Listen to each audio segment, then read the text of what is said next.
გავიდა დიდი დარტყმები. მიდი მერაბ, აი ახლა დაიწყება. აი ახლა დაიწყება. ეგ არის სელფიანის რეკორდი მოიხსნა. და ამ რეკორდს ძალიან დიდი ხანი ვერავინ ვერ მოსდის.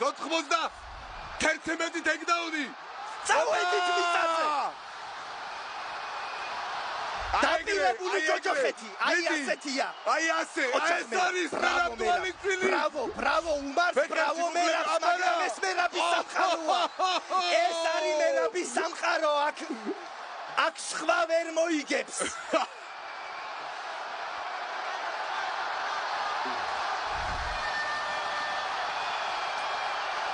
ეს იყო მერაბის სამყარო, ეს იყო მერაბის ბრძოლა. მანქანა! ეს არის ბრძოლა, სადაც მერაბ დვალიშვილმა დაამტკიცა, რომ ის ისტორიაში საუკეთესო მებრძოლია 61 კილოგრამ წონით კატეგორიაში. მანქანა ჯერ კიდევ ახალია. მანქანა ჯერ კიდევ სვლაზია. ერთადერთი რაც ახლა მსაჯებმა არ უნდა გააკეთონ, არ უნდა იკადრონ უკადრებელი, სხვა ყველაფერი არის დასრულებული. ვერაფერს ვერ იკადრებენ ინდია. ვერაფერს ვერ იკადრებენ აქ საჯები. თუ ჟაილტონ ალმეიდა უნდა იჯდეს ჩემპიონ მერაბ დვალიშვილს, სადაც უნდა იქ დაჯდება ოქტაგონზე. ბრავო. რა უნდა იკადრონ თვითონ უმარია გულდაწყვეტილი, თვითონ ხაბიბს კითხეთ პირველ რიგში ვინ მოიგო. გავიდა დიდი დარტყმები. მიდი მერაბ, აი ახლა დაიწყება. აი ახლა დაიწყება.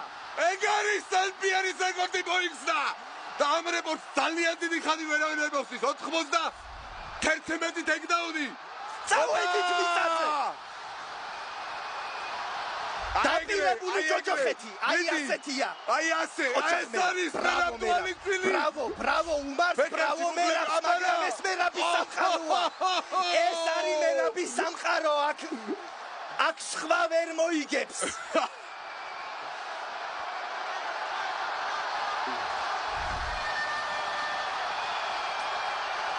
ეს იყო მერაბის სამყარო, ეს იყო მერაბის ბრძოლა. მანქანა! ეს არის ბრძოლა, სადაც მერაბ დვალიშვილმა დაამტკიცა, რომ ის ისტორიაში საუკეთესო მებრძოლია 61 კილოგრამ წონით კატეგორიაში. მანქანა ჯერ კიდევ ახალია. მანქანა ჯერ კიდევ სვლაზია. ერთადერთი რაც ახლა მსაჯებმა არ უნდა გააკეთონ, არ უნდა იკადრონ უკადრებელი, სხვა ყველაფერი არის დასრულებული.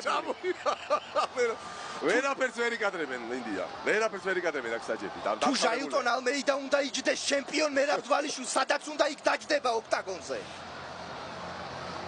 ბრავო. რა უნდა იკადრონ თვითონ უმარია გულდაწყვეტილი, თვითონ ხაბიბს კითხეთ პირველ რიგში ვინ მოიგო.